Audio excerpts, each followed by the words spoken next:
Good morning. Cold morning. It's snow out. It's mid-December. It's Elos in Sweden. And this is the Hallberg Rassy yard.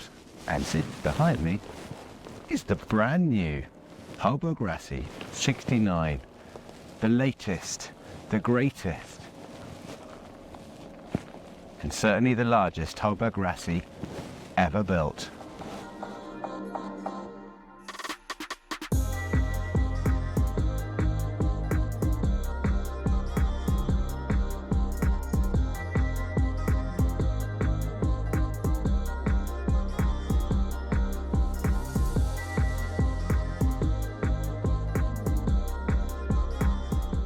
Crunch my way down the ice on the pontoon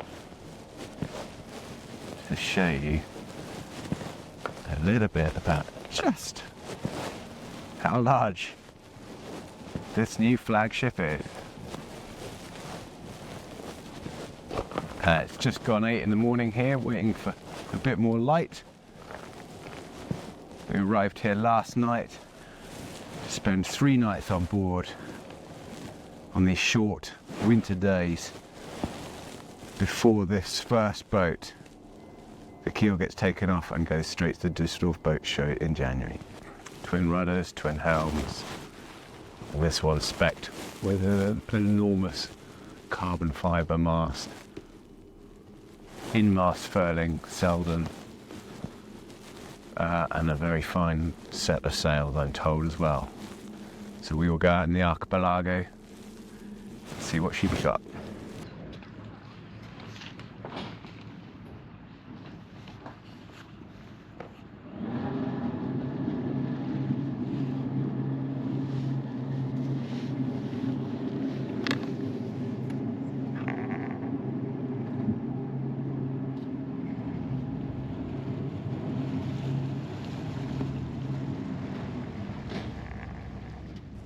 So first morning sailing on board the Hallberg Rassy 69. We've come straight out from the yard, sailing out through the archipelago now, through this little pass, and we'll go out to find some open water and some predicted to be some more breeze. But we've got this highly roached big Epex mainsail in-mast furling, which Magnus Rassy always likes in-mast furling for its reliability and ease of handling. And that is a lot of sail to get in a carbon mast. So it's a big upgrade on the mast and rigging on this. And we've also set an Epex, Elstrom Epex, Code 0 as well. So we're just feeling the first effects of some breeze coming now. Guessing, well, probably around 8 to 10 knots. And you can just see the boat starting to heel a bit and accelerate.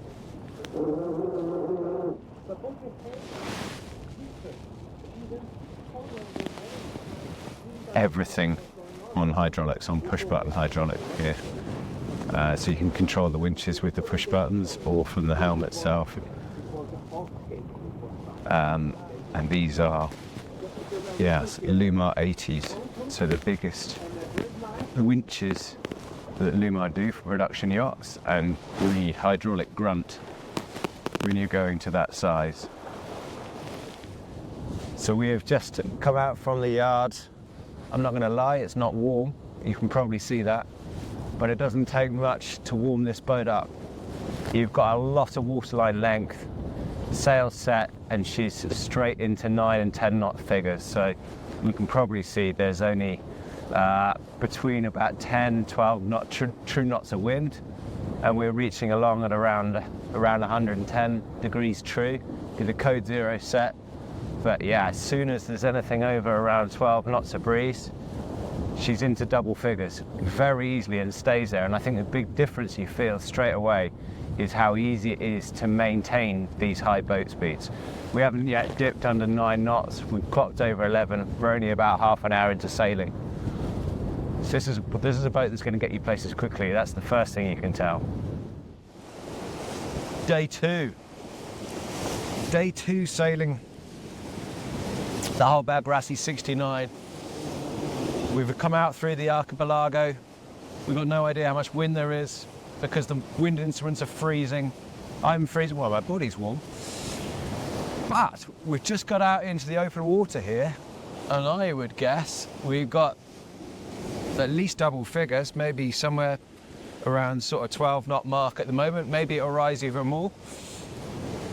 Just showing you life up here a little bit because I'm now going to get off this ice deck, which is like an ice rink. There's a bit of rain, well, a bit of snow particles and that sort of thing you can probably just see on deck. So it is frozen everywhere and a little bit hazardous being on deck, so we'll stay in the cockpit. And that's no fault of Hallberg Rassy, so there's plenty to hold on to moving forward. Well, obviously not here, but yeah, a bit wiser to stay in the cockpit. Still no wind instruments, but you can see we've already hit 11.8. We're doing 10.2 over ground. Yeah, sitting at between late 9s and 10.5 knots. Still a bit too high, huh? Yeah, try to load her up. Yeah, fully. Reaching in, I'm guessing, 15 or so knots of breeze. Yachting's trying to beat my record of 11.9 knots. Got to give him a chance.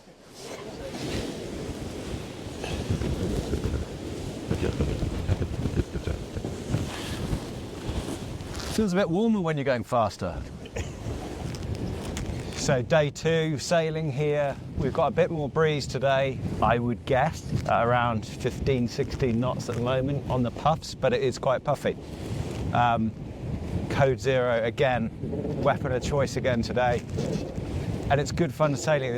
There's a marked difference when you get a bit more breeze, when you're sort of beam reaching like this. And we've been sat in the double figures, you know, typically clocking 10, 11 knots, and yeah, record so far is just over 13. So those are pretty handsome figures for a big, heavy displacement 50-ton yacht. You know, you're going to get across oceans pretty quickly like that. It's very comfortable, obviously. There's very little water on deck so far, plenty of freeboard. And the other thing you'll notice is they're icy decks, but we don't really need to go on the deck. So you've got your two primaries each side, and a main sheet winch either to hand from behind you, or you can all the powered controls are on the pedestal just here. So whilst we do have two very handy sail trimmers with us, you know, you don't need to. You can set the sails and sail to them and push a button here and there, and that's about it. Oh, the rest, everyone else can be sheltered in the cockpit. So yeah, it's cold out here, but we're having fun, and that's keeping us warm.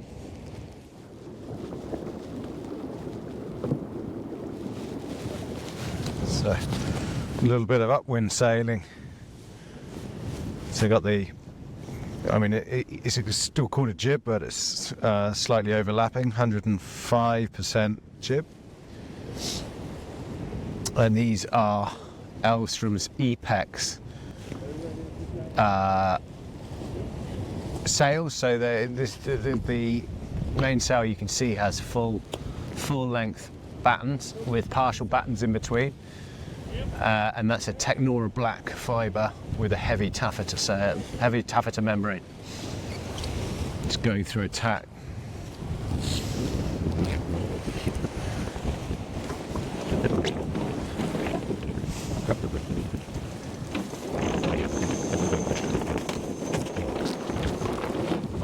Got a slow coming off.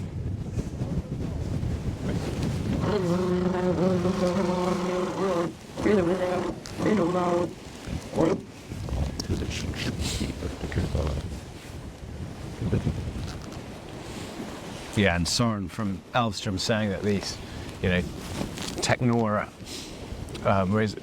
offers a really good solution for cruising sails rather than adding any carbon in there, because it just doesn't have the longevity. And when you have a heavy taffeta in there, it looks after the sails as well.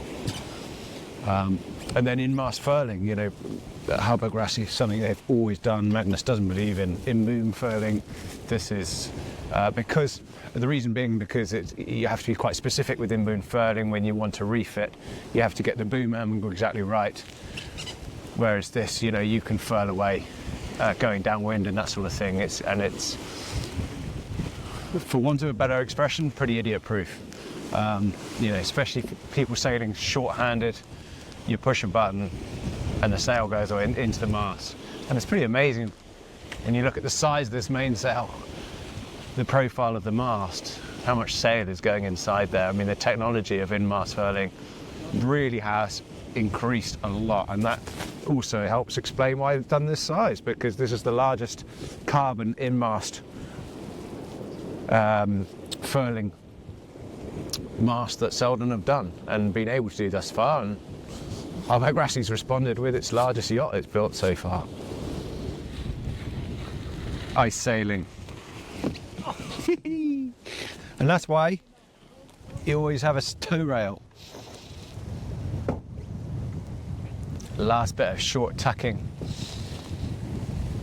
between all these rocks in the archipelago or forest. Yeah, and despite the temperature, it's worth every last bit. We're still milking the single figure wind speed, sailing at 6 knots, short tacking through here. No one else around.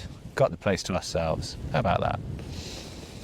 So here's another little pretty neat electronic option to have on here. It's got the FLIR camera on that first spreader, which is an infrared camera which will pick up, you know, bodies in the water, for a man overboard at night, ice, even a fender apparently, on the thermal imaging camera. But it's also got a normal camera on there as well.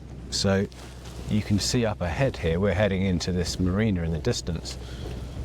But if you want to have a look at, let's say, you know, what colour the leading marks are and that sort of thing, can zoom in. That's 10%.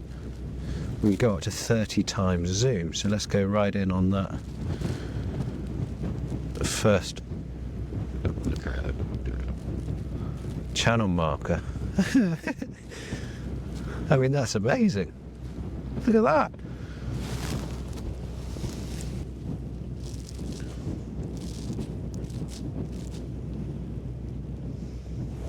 These are obviously also having a real benefit with short-handed sailing, is being able to control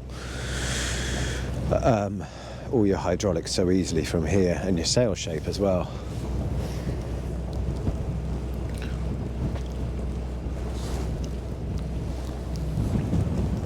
And that is to disengage all of your hydraulics quickly and easily by hitting one emergency button. And for those that think, oh, I probably wouldn't have the hard top for aesthetic reasons, let me assure you, if you're sailing in these temperatures, you want to have a hard top. There is also the option to put a hatch in there, so you have a view of the main sail as well. But yeah, good place to be really out of the elements to stand a watch in here.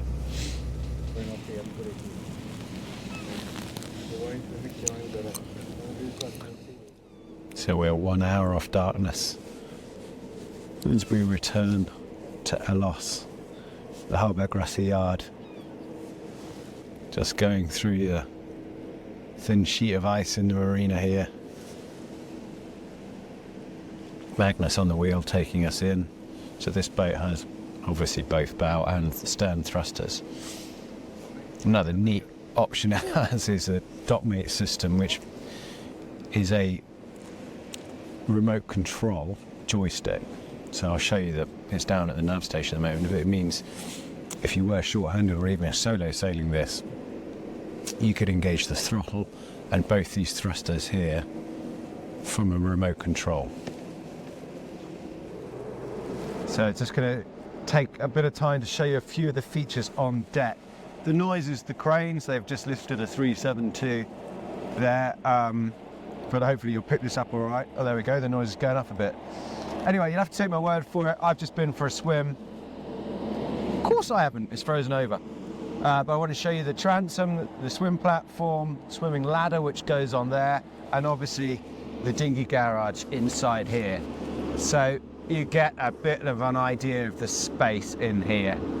That is a Highfield 340 Classic, so a bit wider than the normal one.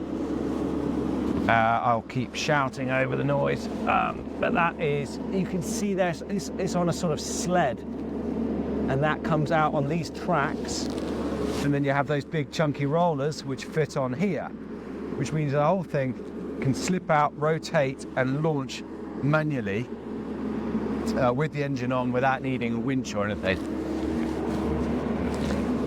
Above and beyond the space in here though, the thing I wanted to show you as much of is the belt and braces Hallberg Rassy features. That's what's standing out to me on some of these deck features. So this is the shore power reel. So that is basically on a furler. So you have one for European and one for US shore powers, because it's a long amount of hosing basically for the shore power, and that can be quite a lot to handle. So having it on a furler makes that job all the easier. Access to the steering gear. So it's taken this hatch off here, so you can see the actual quadrants. And if I get the camera in here, you can see the autopilot attached on each side. And then how the bar goes all the way across. So if you lose steering, you go straight to the autopilot.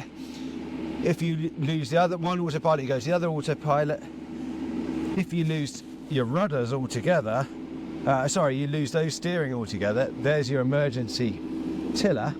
So you put that emergency tiller straight onto the top of the stock, and that's your block and tackle, which leads all the way across to the other side. So you've got a means of controlling that short tiller system. And then looking all the way across to the other side, look at that massive, great spare propeller. Don't think I've ever seen that on a production yacht. Certainly not this size.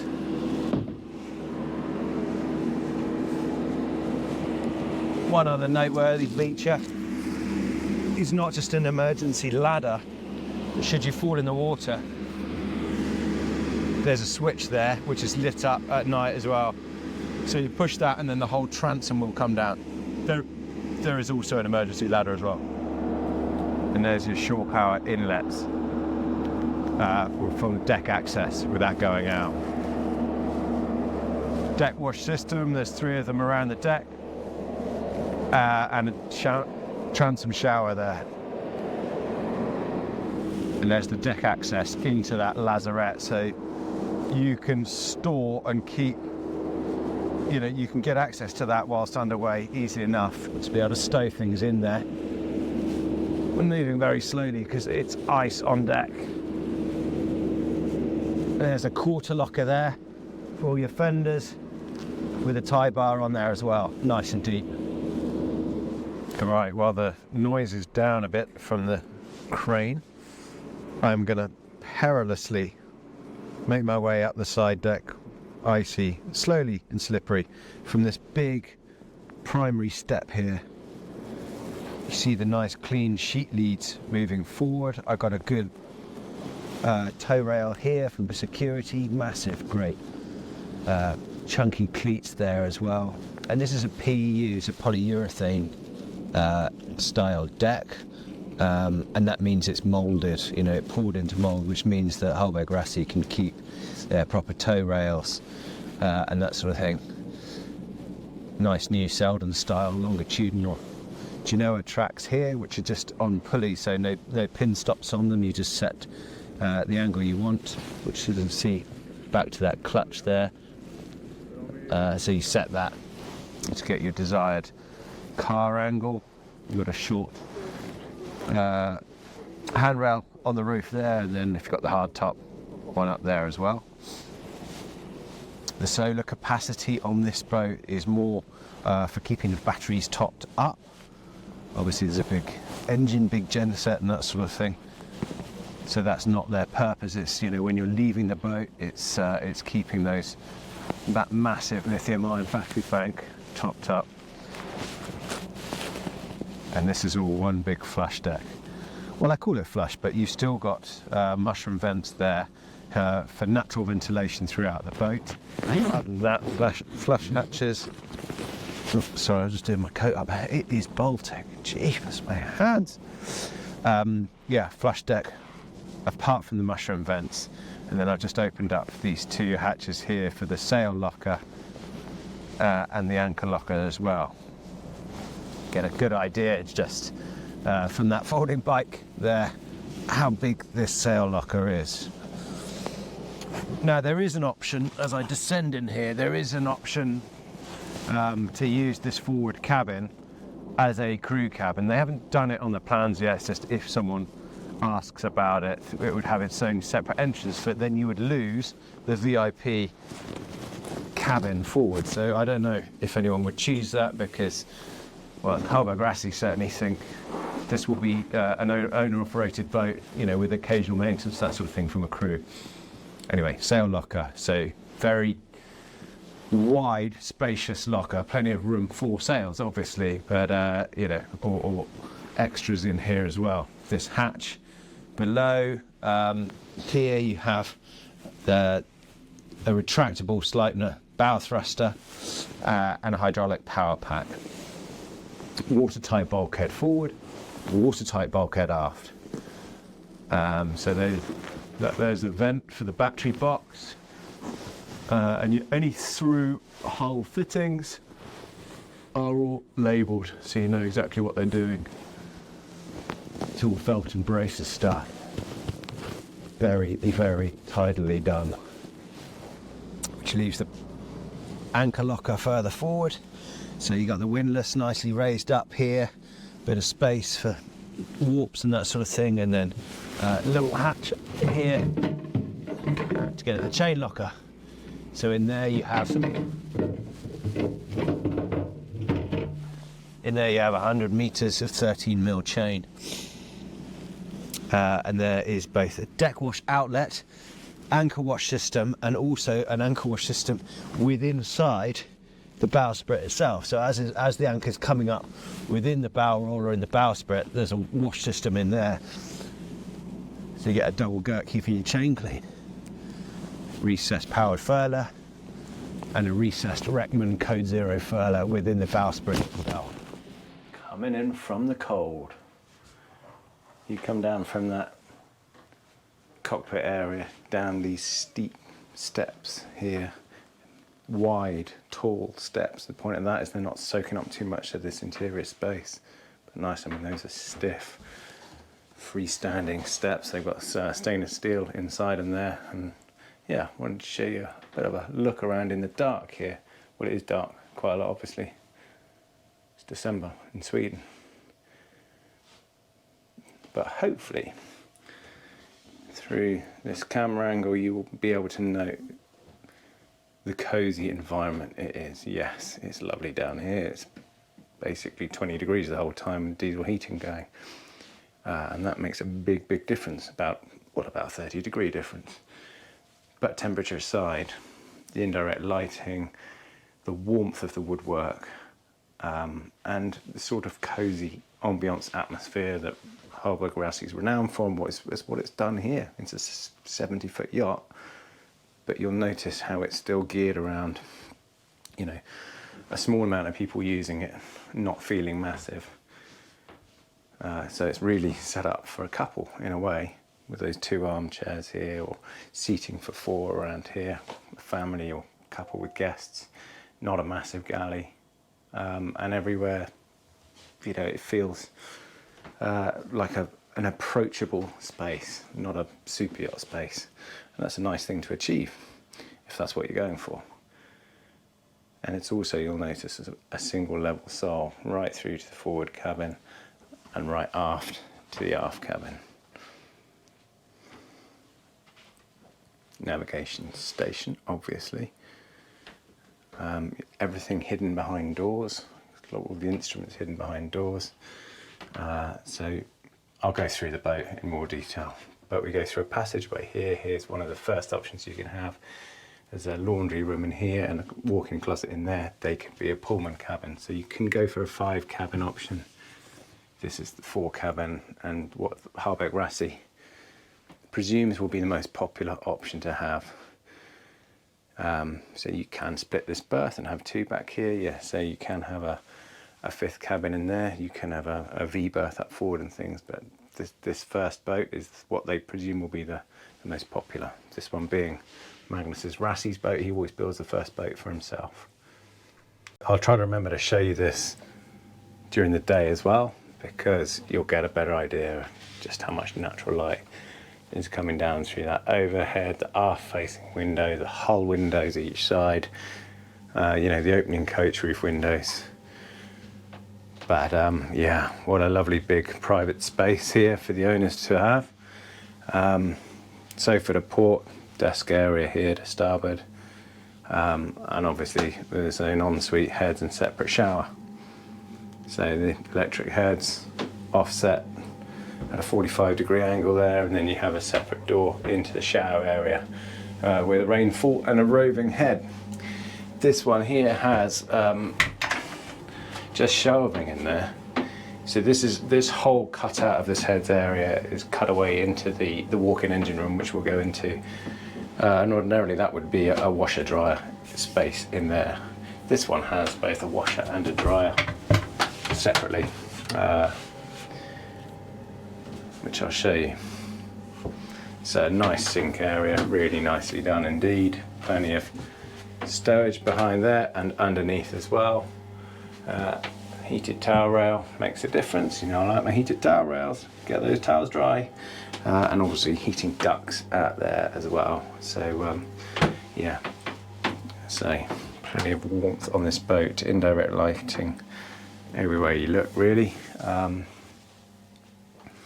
And obviously good stowage, lift top desk there, plenty all around the boat. Feature they do is they label every panel of wood before they cut it away, so that every grain lines up wherever you look, wherever the lockers are, whatever, the grain will always line up. All ventilated, and the larger hanging ones lit on opening. Still use these latches. I always have done. They're quite hard closing, even. But yeah, good space. You don't need. You'll see. Oh, let me show you. Really good feature here is a full walk-in closet with its own ventilation and natural light there as well. But that is probably more space than I have at home in a wardrobe. And you see this could be going right the way through there, a Pullman berth. But I don't see many people choosing 5 cabins on this size. I mean, it's, yeah. You have 4 if you have a 4-bedroom house, do you even have 4 loos in it? I don't think so. This does. Under the berth itself, it's not, well, there's a little bit of stowage here. I'll pull it away and show you.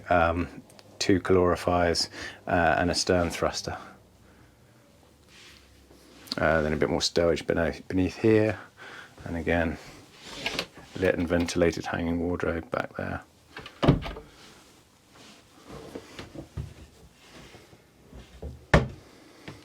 Again, bigger flat screen TV than I'd have in my house.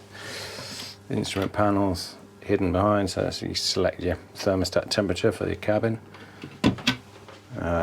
Underneath here is that's the back end access to the generator, and fuses for the AC in there. Sorry, bugbear of mine, applies to all yacht manufacturers. Well, many. I'm pointing it out on this Hallberg Rassy because it's yeah, it's a very high-end, expensive one. You're in the master suite, you're asleep at night. Someone runs a tap, flushes their heads, and I'm afraid the noise you'll hear is that. The water pump running. stick the water pump in an insulated box, stick the insulated box in another insulated box, and put it in the accommodation way away from the cabins. This passageway area works really hard actually, especially for people spending a long time on board, because you have a day heads there, which is great because it's a big old boat, so you don't want to have to go too far. I think if I light this up, you've got a wet hanging locker in there as well. They're all over the place. Brilliant. Yeah, you don't want to have to go too far forward or aft to get to the heads from the companionway. Again, things hidden. Yeah, you have got a main touchscreen up there, but there's where you get it, your generator and your hydraulic controls, your heated controls, that sort of thing. And the same, well, there's one there for the nav station itself, but here's your switchboard behind those panels there. So you've got your 12 volt on this side, 24 volt on this side, and you can even turn that off if you have a problem there and switch the 12 volt over to the 24 volt via a converter. All labelled on the door there. And then moving aft, another hanging locker. So you get, if you want your wet hanging locker in there, but I say there's one in the heads as well. And then this, I don't think I've ever seen something at 70 foot or below, or probably below, let's say 90, with both a full washer and a full dryer, domestic size. Do you need it? Probably not. Not with that space in the aft heads, but in the aft shower compartment. But yeah, a nice thing to have. And that door slides away like that when you are using them. And then you've got the staple feature of Hallberg Rassy's 3/4 height door into a massive walk-in engine room. When I say massive, I mean that is an enormous engine block to have on this size boat. Yeah, 300 horsepower. The point being, Magnus wants to be able to run at low revs. This one has a Galley overdrive propeller on it, so at 1600 revs you can run the boat at over 8 knots. And you've got plenty of power, redundancy and torque if you want it. Yes, you can push it to over 10 knots, no problem. But yeah, look how accessible everything is. 17 kilowatt Onan gen set behind there. I just want to say in the panel in the aft cabin to get at that if you do need to get at the rear end of it. Just wonderfully neatly installed. Another staple feature of Hallberg Rassy to have the valves for the fuel tanks there.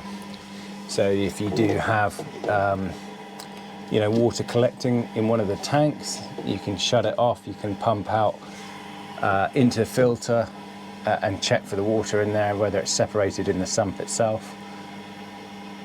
And 2 big Raycor fuel filters nicely mounted up there, easy to check, easy to swap one to the other as well. And behind it, an oil pump as well. So yeah, easy to drain both your fuel and your oil. And this here is this is the shower compartment, the aft heads area, and that just the noise calming down there is the heater running. So that is basically like your domestic hot water system that would heat radiators. This is what's going around the boat. So diesel heater making hot water which circulates all around the boat and pumps out through those hot air outlets. And below here is the chiller unit for the air conditioning as well. Well, for this section of the air conditioning. And you just see here, any short hose runs of hydraulic are just hoses, but most of them are done in stainless steel. So that's a hydraulic power pack there, obviously to feed some winches. Oh, there we go. Look, if we look under here, There's the bottom of a winch with the hydraulic, stainless steel hydraulic hoses going to it, and that's just longevity. It just shows a bit of the belt and braces of the boat, really. It is enormous, and it's so high as well. Yeah, you've got a single level floor, but look how, I mean, it's 2 steps down into this engine room. See how low that engine has sunk into the bilge. So there's a lot of space below those raised sole boards. There's loads of headroom. I mean, there's another 3 inches above me here. I'm 5'10". Goes right up in there as well. Got a really good shape seagoing galley. You know, easy to brace yourself on either tack here. And some, yeah, I know lots of upgrades on this boat, but yeah, lots of domestic mod cons in here. This one has a good size dishwasher in there, Miele induction cooking, and lots of refrigeration space as well. So it's all in lots of areas. So you got drawer fridges there, used for drinks on this one. A little drop down freezer there section, another one in there, another freezer in there, another front opening fridge there, and another drop down fridge section in there as well. It's a lot, and they're all in sort of different areas, and you get that to suit the shape of the boat. But whilst I think it's nice to have these sort of cozy areas, it's my first impression of the Galley. It's pretty compact, really, in that, you know, that's a small double sink, and there's only a very small single bin under there as well, which leaves very little room for pots and pans. Yeah, you've got some space under here, and you've got good dried goods stowage in those boxes each side below those sole boards, and a bank of drawers. But otherwise, you know, your food's going in those deep. There's plenty of room further back in there, but I think you'd either need to sacrifice some fridge space, or more likely, yes, there's some crockery space up there as well. More likely is you don't bother with the dishwasher and use that space in there, or maybe sacrifice one of the fridges.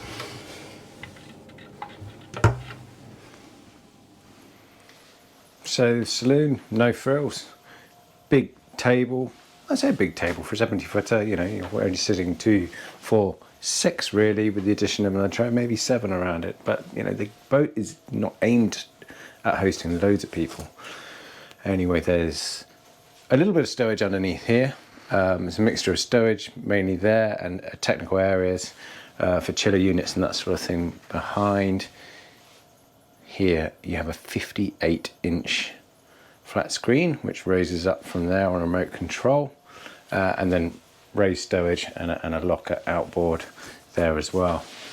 Nice feature on this table. Turn that around and you've got a heat-proof mat on there, and some bottle stowage underneath as well. This central seat obviously works well for bracing, but it gives a nice option for these armchairs as well. So that this could be a sofa, obviously, it's up to owners to choose, but apparently most Hallberg Rassy new clients these days choose the armchairs. Very comfortable, again geared around how you operate a boat. If it's with a couple, whether it's with a small family or just a couple of guests now and again, you'd probably go for the armchairs. If you're trying to seat more, you might go for a sofa. But it's not bad to sit here. You pull out the footstool from underneath this, slide that out, stick your feet up, put your 58-inch flat screen TV up there if that's what you like, and it's a pretty cozy spot. You got your glasses there, you got your whiskey cabinet or whatever you choose next to it. Nice spot to read a book. These chairs do also, can I do this? Can I do this? These chairs also do lift forward to get at, you know, available stowage as well. So a bit below the seat itself, and deep stowage below there, with the top accessible from that lift top part. Again, outboard, everything ventilated. Yeah, stowage not going to be an issue really. A bit like tankage, you know, over 2,000 litres of fuel, and nearly the same amount of water, plus the massive water maker as well. Proper chart table, nav station area. I say a proper chart table, they always used to have paper chart stowage, don't do that anymore because not many people you know, use paper charts, but you know, you could obviously add multi-size ones under that big lift top there. You've got power outlets, you've got a raised panel for displays, the rest of them behind here. So that's just your main C-zone digital switching control system, stereo and master vault system as well, with access to the wiring behind it, very easy. And this is the handheld throttle control. So this is the dock mate I was talking about.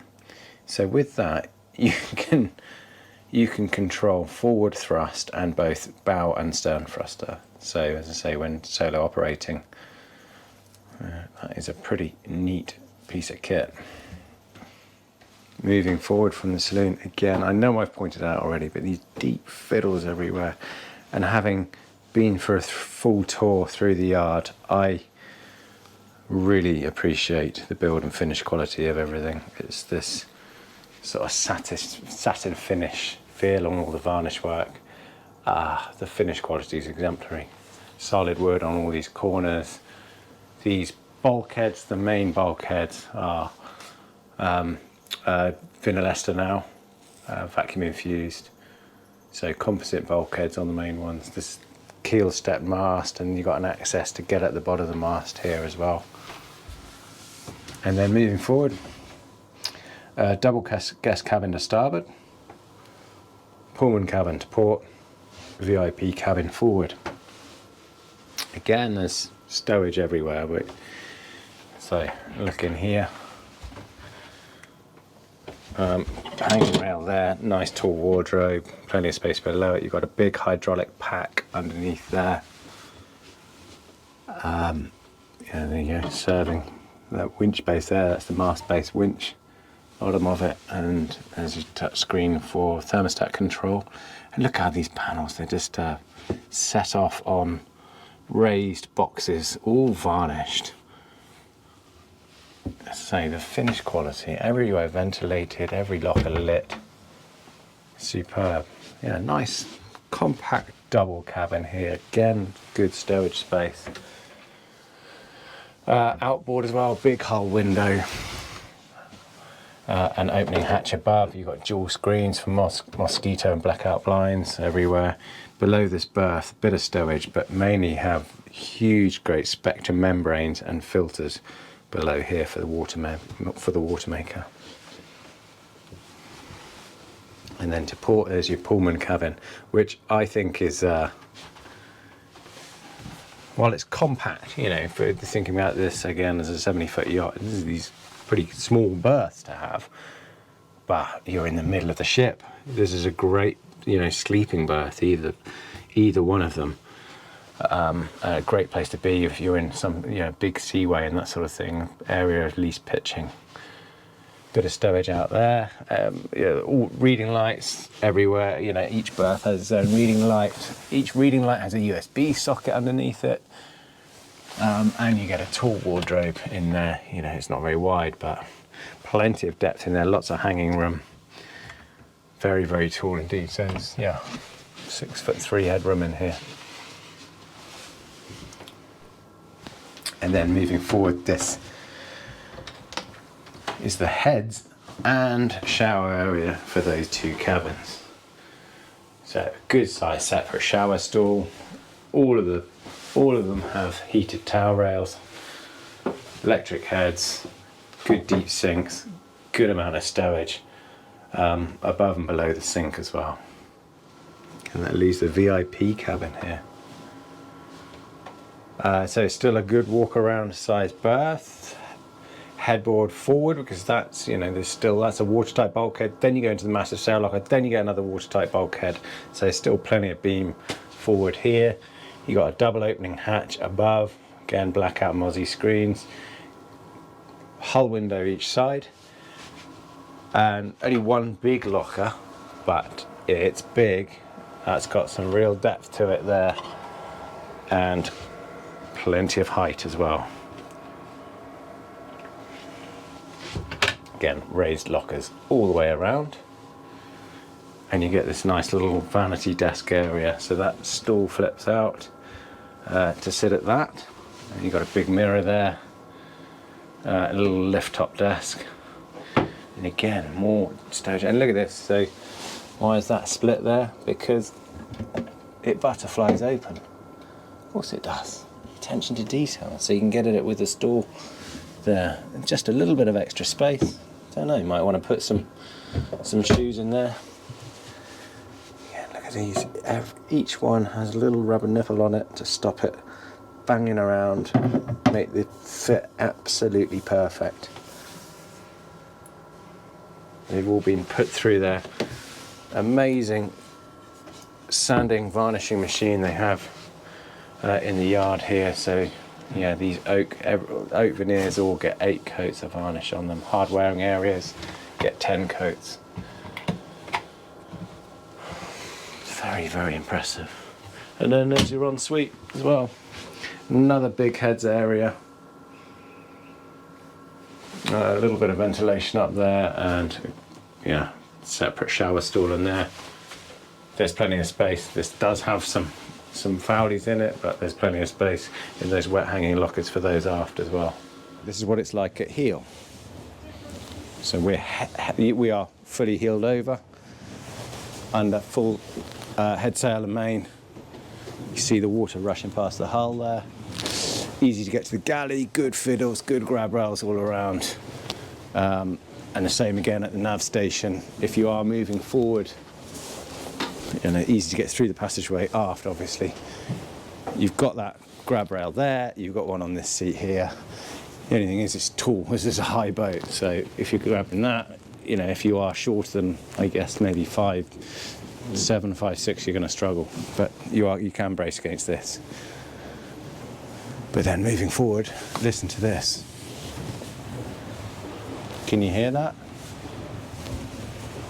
Exactly, nothing. The only noise is the water rushing past that hull. Soft motion going through the waves, but nothing, even right here at the keel step mast base.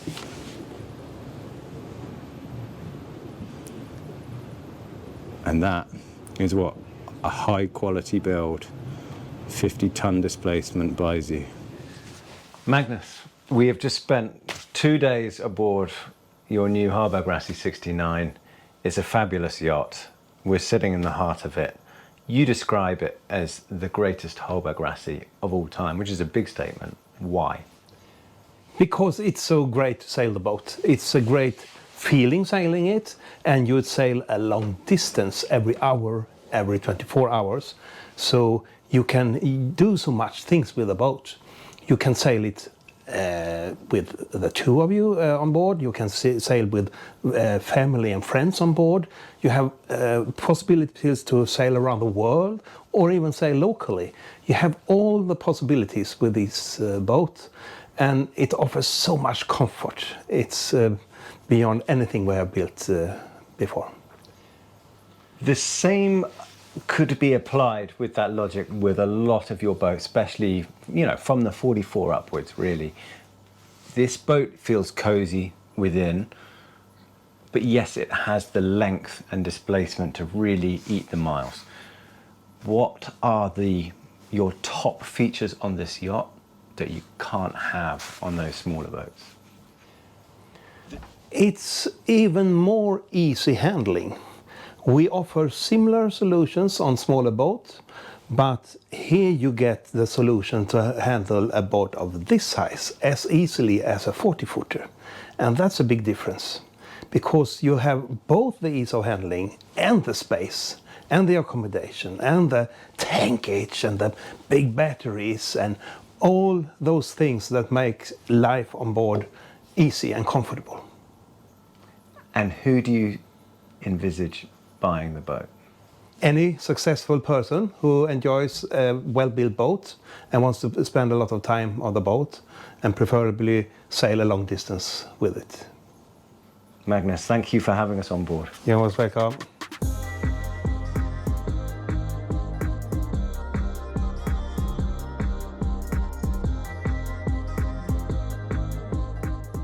Hallberg Rassy started building yachts 80 years ago. Harry Hallberg did, building folk boats. Hallberg Rassy name, 50 years ago, started with Christoph Rassy, Magnus's father. Family-owned yard still, 200 employees, and their passion and heritage poured into this, the biggest, greatest, longest, largest yacht of all time. It's a phenomenal machine, and you can see the craftsmanship that goes into it. It's just stunning. Has to be. It's 5 million euros this boat starts at. And with all the extra options on this, which is laden with, it's a fair bit more than that. So who's it for? Someone that knows what they want. A easily handled, lovely sailing yacht that would take you anywhere. But it built to the Hallberg Rassy regime, their layout, their style, their finish, and it's very hard to fault. It's given us a few lovely days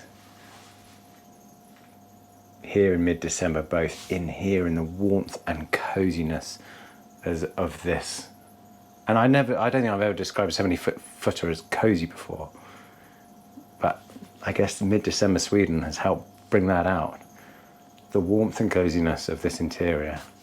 And then, of course, there's the sailing enjoyment, the sheer dependability, and the pride of ownership that the flagship of a Hallberg Rassy would bring. Must be pretty unique. I'm Toby Hodges from Elos in Sweden. Hope you enjoyed the tour.